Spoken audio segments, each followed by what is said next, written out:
and it was shocking. It was filthy. There was food on the bedspreads. I went back. I said, I have to have another room. They gave me another room. Spaghetti, a dirty shoe print under the pillows. Pillowcases were stained yellow. Burn marks on the bed. I mean, this was a great hotel. I loved it there. It was my go-to. The fire alarm had been pulled down. Someone shoved a washcloth in there, and like everything smelled like weed and cigarettes. It was like, blew my mind. So they were good. They gave me a reimbursement and I went on my way. Okay, looks like we have a few people tuning in. Just want to make sure that this is working before we go ahead and get into today's sermon. So if you guys could on YouTube, give us a thumbs up that you can hear us and see us all right. Here on TikTok, if you could do the same, give a thumbs up that you can hear and see okay. Going to give this a second for a few people to tune in as well. All right, welcome everybody. Before we got it. Looks like we have good on both. Wonderful. Thank you, Vanessa. Hello, Norma. Welcome everyone on TikTok. If you guys should have any trouble here on TikTok, you can switch over to YouTube at Ask Ivy for more stability. I have hands. Is that okay? Do you want Yes, that's fine. All right, very good. All right, so everybody who's tuning in for the first time, welcome. This is Roots Revival Interfaith. This is our Sunday service. We believe in a combination of using wisdom in the universe, breaking down into numerology, astrology, and intuitive intelligence to get all of the healing and direction that you need in life to stay not only on your own life path, but also to heal people from that path of wisdom. And so we have every Sunday, 8 p.m. Eastern here on YouTube at Ask Ivy, TikTok at Ask Ivy, our Sunday services, and you can download these afterward anywhere that you get a podcast. If you've missed earlier services, you can also go here on YouTube up in the playlist. It says Roots Revival. Just hit that and you can listen to previous weeks. So welcome everyone. I'm Pastor Ivy Rivera. I'm a psychic medium. I am here with Danny Johnson, Reverend Danny, our numerologist, Reverend Christina Del Rey, our astrologer, Reverend Paul Casey, healing arts, jack of all trades. Today, we are talking about healers and lightworkers. I just felt that it was time to give you guys a little TLC. Lately, like all of this previous year, for example, lightworkers and healers have been especially stressed. And this is going to be helpful for everybody, even if you don't consider yourself a light worker or a healer. Today will help you to pay attention and use some tools. We're going to discuss in self-protection and wisdom. Wisdom in regards to your energy output and where you might be overgiving, okay, or getting stripped and drained. So we are going to discuss a few key areas that most healers and light workers are struggling with around this time. What we do here at Roots Revival is interact with you guys. So feel free to type in the comment section an area of your life that you're struggling with, a question, a comment that you have on what we'll be discussing here today. Feel free also to start posting your prayer and healing requests for you or for others. We will be getting to those a little bit later on in the service. And I'm going to talk for a couple minutes, then I'm going to open this up to Reverend Danny, Christina, and Paul also. Okay, so the first thing I wanted to talk to you guys about as healers and light workers is the understanding that you don't get an easy ride. This isn't the kind of thing that you get to come to earth to do. It's not a calling on your life, typically without a lot of difficulty. It is a system of learning and then mastery. You have to learn certain skills and then you have to apply those skills. After that, you are able to help others.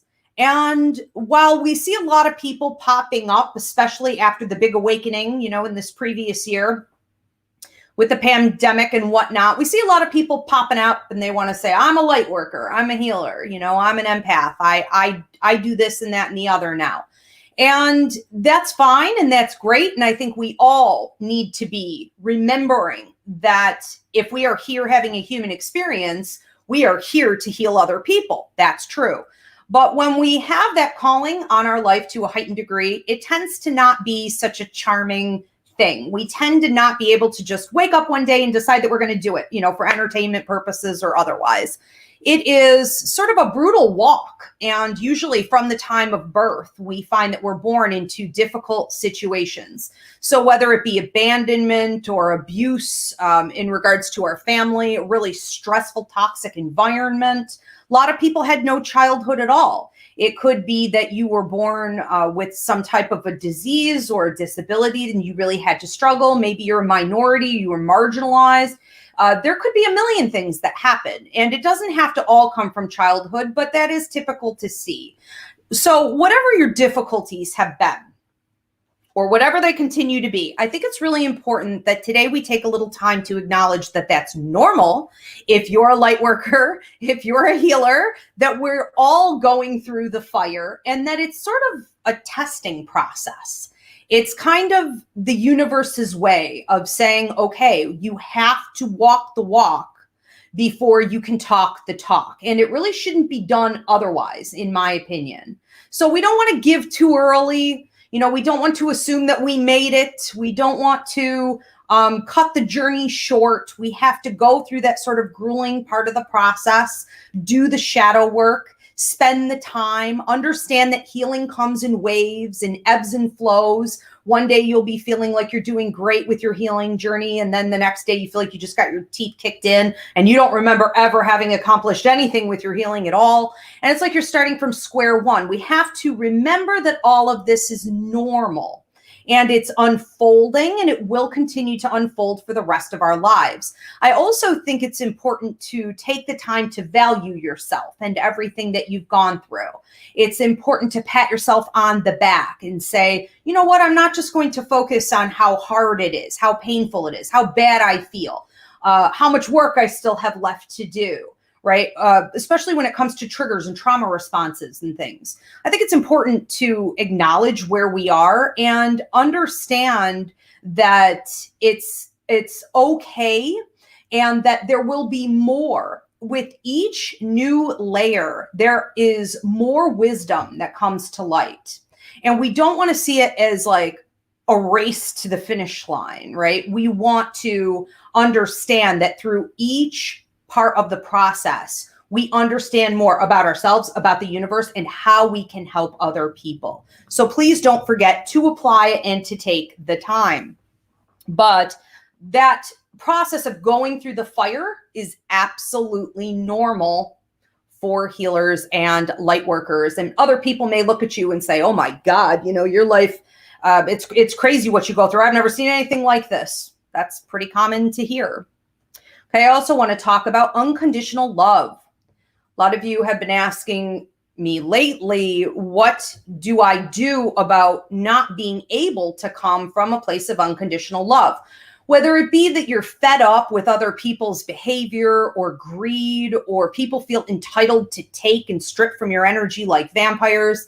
If you feel bombarded, that's not a good feeling. Feeling as though you're out in the world and you're just here to mind your own business and do the best job you can do in helping others. But people keep coming at you with such a sense of entitlement and neediness, you can really stop liking people very, very quickly. And it's for those of you who are also working with spirit all the time, you may find that that's stressful as well, because as your intuitive intelligence is increasing, as your healing abilities are increasing, as you're being of service to the light more and more frequently, you attract a lot of negative kickback. You attract a lot of even paranormal activity and kickback. And you can end up not feeling comfortable working with the spiritual world as well. So it can really be overwhelmingly stressful and lonely. We need to remember that coming from a place of unconditional love also requires that you give self-love. It's not just about giving unconditional love out to everyone else in the world, right? Or being openly available at all times. It's about looking at what you need, where your boundaries need to be, and what you deserve, and setting that first. It's kind of like saying, put on your air mask.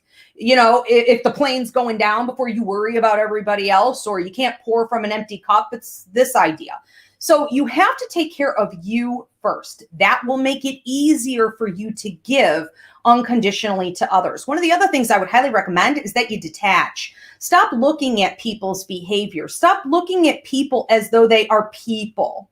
Try to understand them as being wide open vessels, channels. They are spiritual creatures having a human experience. A lot of people aren't good at this. A lot of people don't even know this.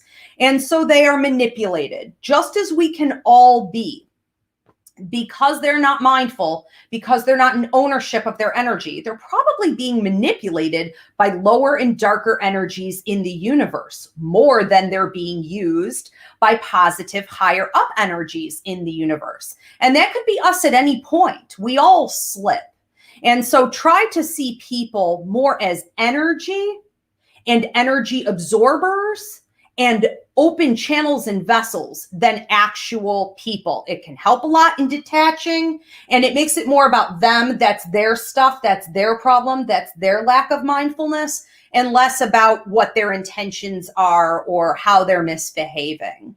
Okay, there is another easy solution to this. And the combination of the two should make it so that you can, get further on your journey here. And that is that you stop seeing everything in such a literal way.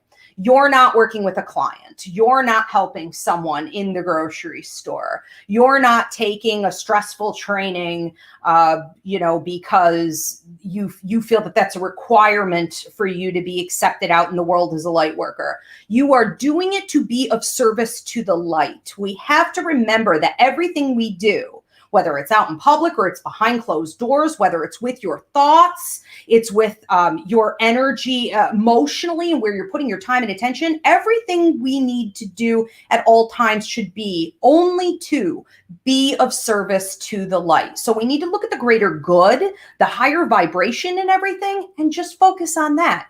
Tune everything else out. Okay, the third thing I wanted to talk about, which sort of actually really ties in with the last thing, is about self-protection. And a big part of self-protection is understanding how to tap into wisdom. It's not enough to say that we're going to set boundaries with people or situations or with our calendar. It's important to make sure you are coming always from a place of intuition instead of emotion, a place of intuition instead of just logic, and using things like divine timing. Okay, knowing when you're supposed to be somewhere, you're supposed to do something, understanding how to stay in your lane, not overgiving. So many of us are struggling because we're not doing what we're called to do. Yes, you're called to be a healer. Yes, you're called into light work, but you're not called to do everything. You're not called to be God. You're not called to be responsible, even if it bothers you, even if it keeps you awake at night and you emotionally feel overwhelmed and like you want to help. That doesn't make it yours. That just means you're out of control with your energy. Come from that place of intuition. Come from that wisdom and divine timing. Stay in your lane. Understand what your life contract is. Know what your purpose is here. Don't get washed away with everything else. And understand that a lot of people that come to you, opportunities that come to you, situations that arise are coming to distract you from where your focus should actually be. Start seeing everything as the test that it is. Don't assume it's for you to take on. Be more careful in your discernment. And there are free mini classes on all of this. Okay. If you're on YouTube at Ask Ivy, go into the playlist of free mini classes and watch those if you struggle in these areas. Okay, so those are just a few of the things I wanted to touch on. Whoever wants to jump in, you guys can do so at this point. I just also want to remind everybody to please post your questions, comments, areas where you need help. We'll be talking about that, as well as prayer requests. and healing requests. And feel free to leave donations. Thanks so much. Who wants to get started? I can jump in. I'm really glad we're having our sermon today is focused on healers and light workers. One of the things that really came up when meditating and praying in preparation for today is that for light workers and healers, the things that we see, the things that happen to us, nothing is as it seems. Like that is like the theme of my fully delving into light work. And this is across the board in just about every aspect of life. The thing is, even like when things are good, and when I say that nothing is always as it seems, there's always something behind the veil. There is something else happening. There is someone working on our behalf. There are situations that are being worked out on our behalf that we might not know about, but that are happening. And what we see visually in front of our eyes is, like that meme of the iceberg where you might see this much, but there actually is this much actually on the surface. That feels like the experience of one of the major experiences and one of the constant ways of being as a light worker. And the thing is, because very often we see and understand and hear, and especially when we go through training with you to understand the language of spirit, we know that there are processes happening that not very many people might see or recognize. So when in community, with family members, with whomever, coworkers, whomever they might be, something might look one way, but we know that something is actually brewing, potentially for the good, potentially for something to be watchful for. But that is the reality of what it means to be a light worker. And it is that is why as light workers, connecting with our guides and connecting with the ancestors, listening, when you speak about discernment, Ivy, that is where all of that comes into play. Because if we take what is just happening at face value, at face value, not only will we be misled, but we will be going against our own intuition as well. Mm-hmm. And as a light worker and as a healer, being comfortable in being maybe one of the only, especially when we meet our tribe, when we meet our soul group, they'll be able to see things as well. And it's wonderful to be in those spaces, because the things that we are seeing and able to intuit, members of our soul group can see and intuit as well. And so being comfortable with maybe 3 people in your circle, in your life, seeing what's really happening, even if 50 people might see it in a different way, and it doesn't make them any less valuable, it doesn't make them any less, doesn't make their humanity any less real, but it's just a matter of how we must operate, because we could end up either putting ourselves in a situation we shouldn't be. We could end up potentially not losing, but jeopardizing an opportunity in different ways, different aspects, because we see like the 3-step process that's happening, even though it might look a different way just at face value. So as healers, it's just important to be able to live in and sit in that duality and know that things are being worked on our behalf. I love that so much. And then Christina or Paul, whoever wants to jump in next, I just want to say real quick, I love that you mentioned the soul group and how members of your soul group, members of your tribe can see what you should be doing. No, we don't want to put that above spirit or our own intuition, of course, but they'll catch you. And it is a huge difference if you want to know who members of your soul tribe are, watch for those who have your back. Watch for those who intuitively know what's going on with you, what the next step is going to be. They protect you. They have the warnings for you. Sometimes before it's even right up in your face or you catch it. That's amazing. So true. I love what Danny said about like the iceberg, how things are happening behind the scenes, because, we only know our own experience. And if you think of the brain like a computer, we only have the data that we have experienced, but there's so much that we can't see. So your mind, you don't know what's going on. So you have to trust. And I know that we talked about that in the past, that, we have to kind of trust that things are going to be put in a way that are going to line up so that we are on our highest and best.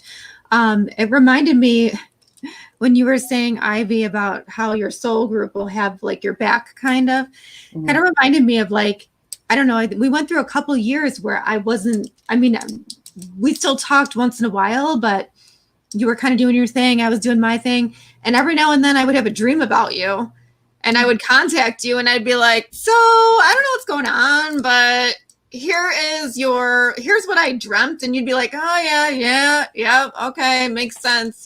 So spirit will, even if, you lose contact, if that's like somebody in your soul tribe, spirit's going to let you know to let them know.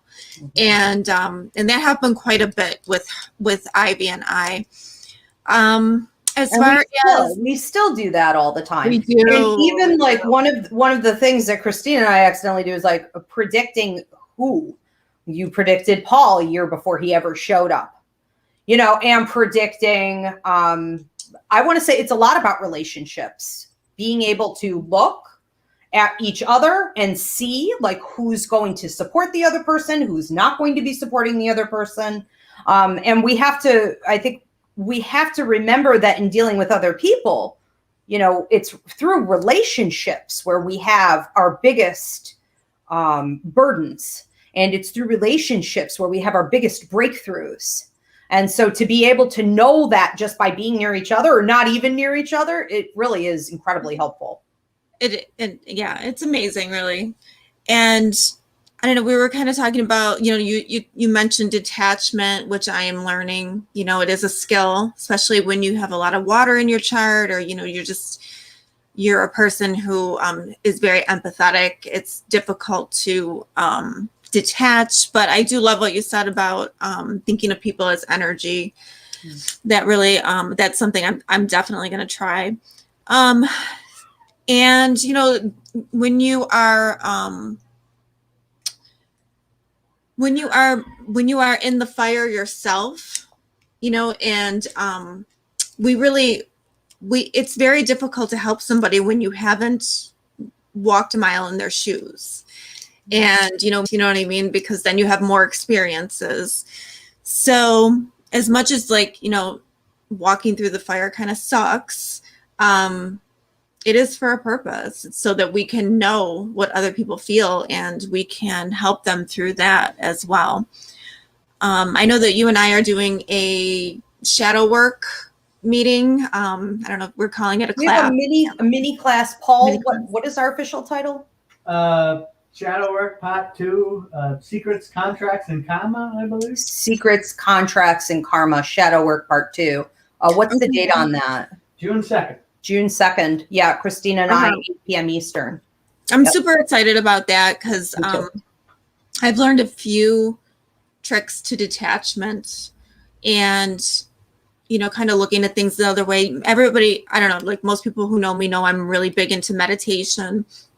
So that is super helpful. And sometimes, if your family is, your house is too crazy, work is crazy, you might need to just take time in your car.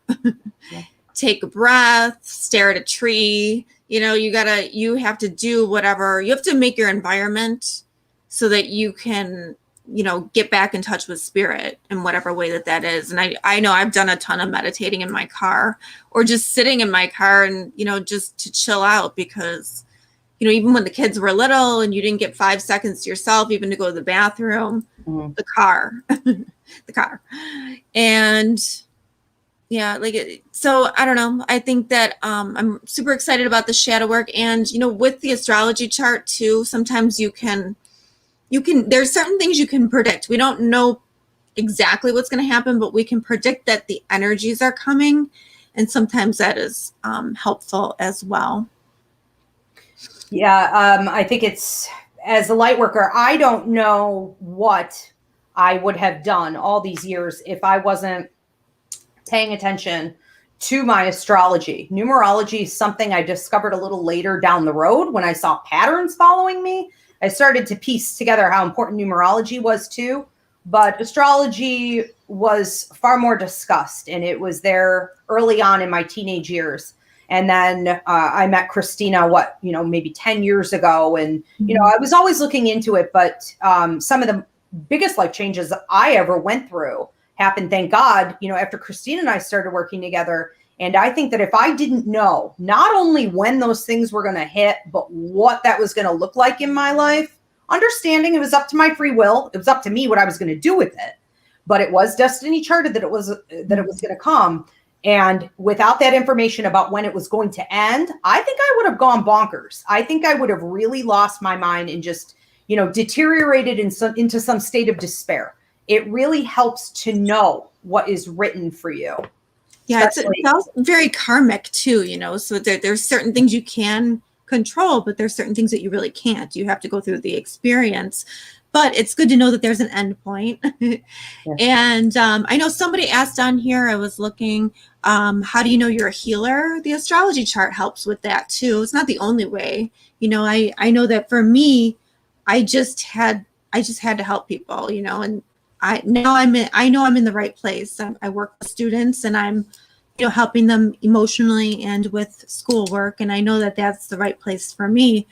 But you just kind of, I don't know, like I always felt like I had to help people. It was just something like sort of inborn in me. And that, that probably goes to my Pisces moon. So if you know your moon sign, that helps a lot too, to know your astrology, what houses your planets are in, and, what your life lessons are. And I just want to say, last week, we talked quite a lot about that too. Danny spoke about the numbers, your life path number, or your, what is the other one? The expression and heart's desire numbers.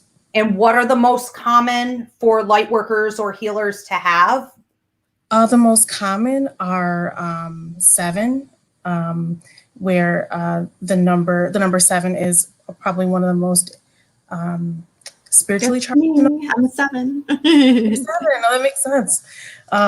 7 is the number associated also with like some of the solitude that's needed in order to do some of the shadow work and the internal work. Number 7, life path, expression, and heart's desire number. Folks are intuitively know when to go inward in order to do the work. Sometimes like with some of the more relational numbers, like 2 or 6, might struggle a bit to separate from the pack in a sense, in order to do the work. But 7 intuitively knows that as well. Also 11. I know that my heart's desire and Ivy's heart's desire number is 11, which also is a master number and also one of the most spiritually charged numbers. And specifically, which is something we can it relates to something that people go through, especially when they themselves or loved ones are ill, or things that happen in childhood, especially specifically when the number 11 is in the heart's desire position. That is where the number 11 generally is when people take in information. There's information coming in spiritually, empathically, psychically, through our bones, through our pores, and trying to make sense of it. Also, there are some deep experiences that happen, some painful things that happen specifically in childhood that show us who we want to be and the types of environments that we want to nurture and will allow ourselves to be in as adults. And because we, as young people, without control over our environment, we see, it's interesting. It feels like the 11 heart's desire number folks, we're like the little kids who saw the adults and were like, I don't know about that one. About that one. And it's like, you see like the children, I always wonder about the numerology of children when that, that one little intuitive child, when they see an adult or they see a person and they're just like, they won't give up. The old soul, they say. Talented program. Yeah, and Yeah. adults respond to them. I've even seen this in astrology too, where it could be in your chart early, where at a certain age, adults, even your parents, potentially may reject you. They find you offensive because you've reached that level of adulthood, or they embrace you, and you're always hanging out with the adults instead of the other kids. So we could see a split reaction. That's fascinating. Yeah. And it was interesting because when I was little, one of the things that I loved most about Mom, many things about her, was that she always listened to me when I spoke about my feelings about things, because I was watching and she could watch. She knew when my wheels were turning, and she'd say, Danny, okay, so what are you thinking? What are you feeling? And when I would tell her, Mom, this person is this person's that, I don't like this. And she would honor the things that I said. And that really helped me to develop my intuition. And as light workers and as healers, when we have, it doesn't necessarily every person in our lives, but if we have, one or two people who affirm that strong sense of intuition, that is helpful for us. And especially like when thinking about like the expression number 11 in any position in terms of numerology, but especially the heart's desires, like at our core, it's no coincidence that and for anyone whose loved ones may have been ill growing up, or anyone who grew up either ill themselves or had ill parents, that is definitely a part of a healer's life contract work. I really feel in my soul that I agreed to be my mother's child, knowing that at 4 years old, she would become as ill as she was. And at 4 years old was when that in terms of, I feel like being like the medical intuitive, anyone who might feel and sense when someone around them is not well. And again, in terms of the way that Ivy and Christina were describing, you don't even necessarily have to be in physical proximity, but can feel and sense or even dream when someone isn't feeling well. I know that, and for anyone who was around or raised within a household with people who were ill, I know that heightened my sense of intuition, because it made me like sense, okay, when is Mom not feeling well? What's going on with her? And it was no coincidence that it was in New Orleans when Mommy was sick for 2 weeks that I didn't see her, and making sense of what was going on around me. And my dad, him also being really intuitive too, explaining to me in kid-friendly language what was going on, because I was feeling and sensing, I knew something was going on. But so for anybody who has gone through that and might be making sense or trying to make meaning of why things may have happened when they were younger, and especially with relative to illness, whether it be your own or family members, I firmly believe that is a part of, and I know that we've spoken about in class, in our classes, and I know in some of your mini classes as well, Ivy, that is a part of the Lightworkers path. It really is. And we can, and for those of you on TikTok, go through some of my recent videos over the last few weeks where I talked about intuition and trauma. And a lot of that trauma comes from childhood. So again, like Danny said, whether you're born into a family where there's like disease or illness or some kind of tragedy, might occur, even loss of loved ones, or it was abusive, it was toxic. You were born into a society that's sort of, brutal against, whether you're marginalized, you're a minority. There are all kinds of things that trigger. And so if you're wondering, well, how do I know if I have a healer's contract or a light worker's contract? Look at the patterns, look at how the system you were born into and the things that have occurred. And then you guys can also book a life contract reading with me at any time, an astrology chart with Christina, numerology with Danny, and we could take a look and see what's written in there. But these are all major indicators. Yeah, absolutely. And it's no coincidence that Mom loves you and Paul so much. Like, aww. With y'all more than she is with me, and if that's okay, and I'm good with it. It's just they hide from their kids more. I think it's funny because I get these visits from your mom, and I get little bits and pieces, and then I feel like I see this with so many mothers that come through with their kids. They almost stand back. Mm-hmm. It's like they're better able to manipulate things, and I think they're better able to help you when it's not like I'm here, because then all you're paying attention to is the fact that she's there. Right, that's so true. Yeah, it is. Yeah. Parents are smart. Spirit is smart. Paul, what were you going to say? Just a little bit more about, say, detachment. I feel that, having everything kind of piled on lately, with I feel like more paranormal stuff has been coming out, and like being a Gemini, it's pretty easy. So it's like to be mindful for anyone out there who's like, again, dealing with people all the time and like helping. Be careful for people that are like deliberately confused, we'll say, and they're like, when you see that it's really just there to waste your time, waste your energy, like with the paranormal things, it's, I noticed like 90% of those booking those, it's like, you just, can you send me this again? Can you do this? Can you do that? And it's like, no, it's right there. And you have to step back and let them figure it out and just say, hey, they're going to get there. And you can't waste all your time because they're doing that to you on purpose, so detach, definitely know when it's a real concern. So, hey, if someone honestly can't find something you sent them, okay. But every time you send it, just realize this, be mindful that people are out there trying to take your energy and to detach, and if you have it in your chat and it's easy to do, fantastic. I find that it's a skill of mine. So I can say, all right, well, sorry, and move on. But, just I want everyone to know that it's an honest to goodness, real approach, real attack. And if you're out there helping, just definitely be mindful of the deliberately confused.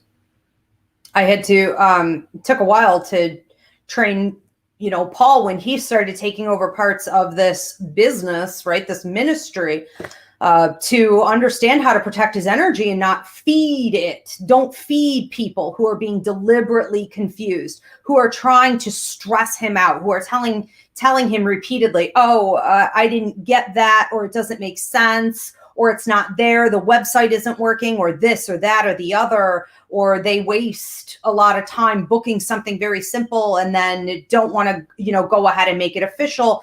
These are ways that we get attacked, whether it's in the healing business, it's the light working business, even, whether we're looking at something more traditional or clinical, we're looking at something that's a little bit more like, new age, let's say. It doesn't seem to matter where or how we're out there working.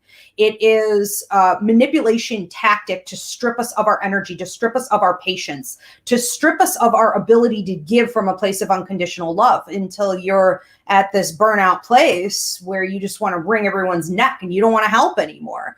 And so it's really important to pay attention, whether it's on social media in your comment sections, or, people are always private messaging you. Can I just ask you this? Can I just ask you this?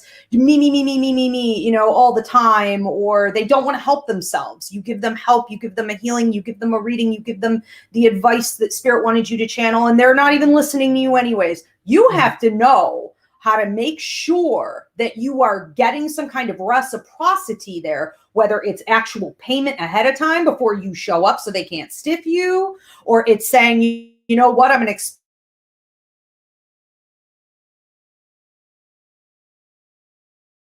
healthy boundaries in doing this work, because they will take the boat down. There is no doubt about it. And not all of them are there actually wanting the healing. A lot of people are basically there as a test, to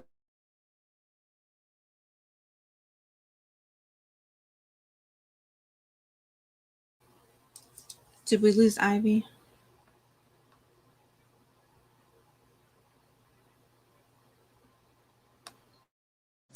I'm so sorry. I believe you want to avoid. Yeah. Okay. Did we have questions and comments coming in here that we want to get to? Christina grabbed the question we had. Okay. But this is, we have a comment from Jill saying, oh, wow, thank you for sharing this. And that was echoed to a few people on TikTok as well who are glad they tuned in for this one. This is helping them a lot. I think the overgiving is it's a tough one. It is. And I think that we feel guilty. So, closing remarks from you guys, and then we'll get into prayer and healing requests here. But I think that a big part of it is that we've been guilted, especially in the spiritualist community, to, give to this unconditional toxic point where we're not supposed to ever have failure, anger. We're not supposed to be sexual creatures. We're not supposed to be foul mouth. You're not supposed to swear. You're not supposed to, it's this holier than thou attitude. And it's not just in the spiritualist community. It's obviously rampant throughout, the churches and a lot of religious orders. And the reality of the situation is, hey, when you're a light worker and you're a healer and you're taking more of a beating than anyone else on the planet Earth, okay, you're entitled to have that kind of judgment and that off-putting feeling a lot of the time. It happens. You're a spiritual being having a human experience, dealing with other humans that are the majority of the time out of control and mindless and needy. And it's okay to be honest about where you are. And it's okay to say, all right, I don't feel like doing this anymore, but I'm going to cleanse that out. I'm going to get back on track, and to give yourself the boundaries that you need to continue to do so. Okay, so let's allow it and judge ourselves less for that. Did you guys have anything else to add to this? One of the things, and I think this aligns with everything that we've been sharing during our sermon tonight, is especially with Ivy, with your fighting the dark class, when we're about to go for something, when something is on our life contract and we're meant to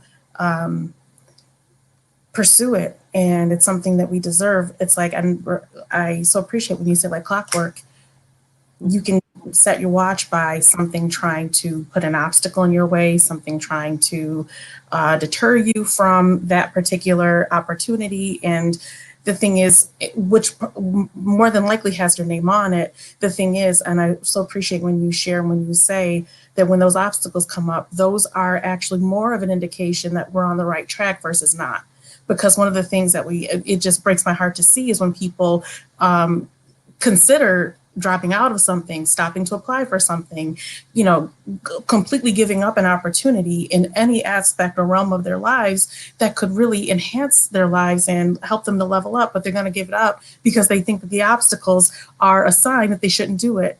And it's just, please, no, keep going. And know that when the number patterns, I love when you spoke about the number patterns, when we see triple numbers, the 333, the 777, the 1111, when our eyes are diverted to our telephone, our microwave, our stove, the clock in the car, those are angel messages. Those are the angels coming through. Those are ancestors coming through, reminding us at those moments when we're thinking about giving up to say, no, keep going. And please look up the meaning of those triple numbers, because they are absolute messages and they are precise with timing. So there's no coincidence when your eyes are diverted to a clock and you see a triple number and you are on the brink, or you might feel like you're in a fork in the road. That's no coincidence at all. And numerology is really its own separate language, and a lot of people have it everywhere from the time they were born, right? And they have death dates and birth dates and everything matches. And there are people like that. And then there are other people that only notice it from time to time.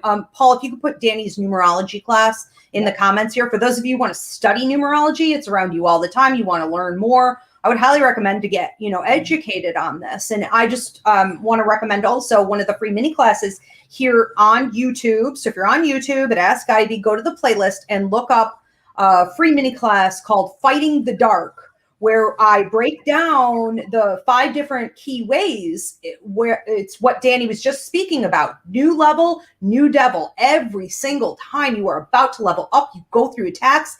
And light workers and healers just go through this process so much more frequently, not because we're being punished or, necessarily tested even, but because we level up so frequently. It is a constant growth process, and we have to be prepared. Heaven forbid we should back down and cost ourselves, some huge opportunity.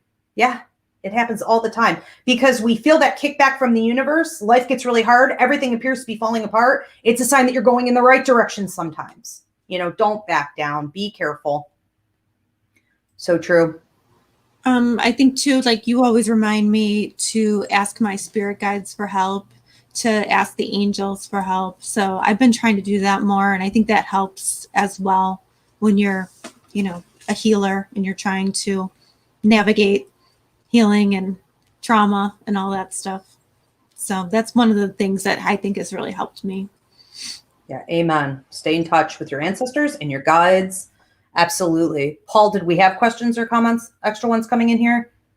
Okay. All right. Well, did you have anything else to add, or do we want to get into prayers and healing requests? I'm good. Okay. All right, you guys. So we are at this point going to go over the prayers, the healing requests. If you have anything additional, go ahead and type it in now. We're going to let Paul lead this. And for those of you tuning in later on, you can catch this anywhere there is a podcast. Back here on YouTube at Ask Ivy in the playlist. And you guys can type in later your prayer and healing requests. We do go back over these, so later is okay as well. Okay. Okay. We have one here from Jill, who's looking to have more strength and mindfulness of her energy. Let's look this up and claim that to Jill.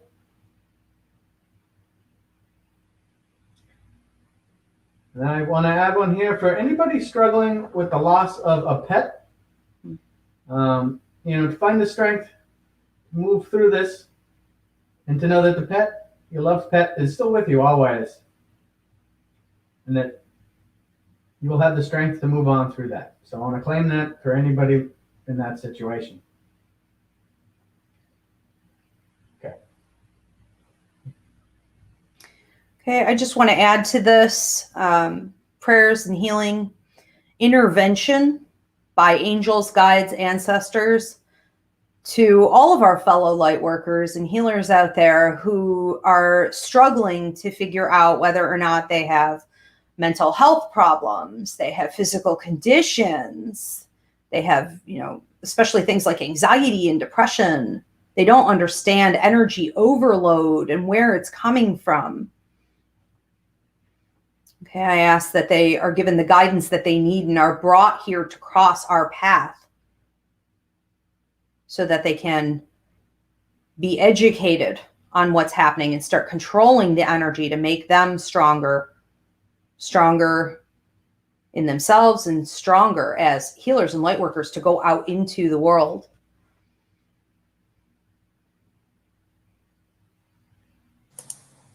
I'd also like to lift up Nancy Rosas, whose family in Guatemala were diagnosed with COVID. Praying for especially her brother's recovery and that their entire family heals as perfectly and well as possible. Amen. This one's from Melissa. Looking for prayer for her daughter, Stephanie. She was a passenger in a huge car accident. And lots of injuries. Please pray for Stephanie, and Melissa, and anyone involved. Strength, healing, and skill for the doctors. Claim that for them. Amen. All right. Well, thank you everyone for being with us today. Again, feel free to leave a donation. Feel free to subscribe. We will see you for our midweek prayer and healing service. Should you need that, we usually do that around Wednesday or Thursday. So keep an eye open. That'll be here on TikTok and on YouTube.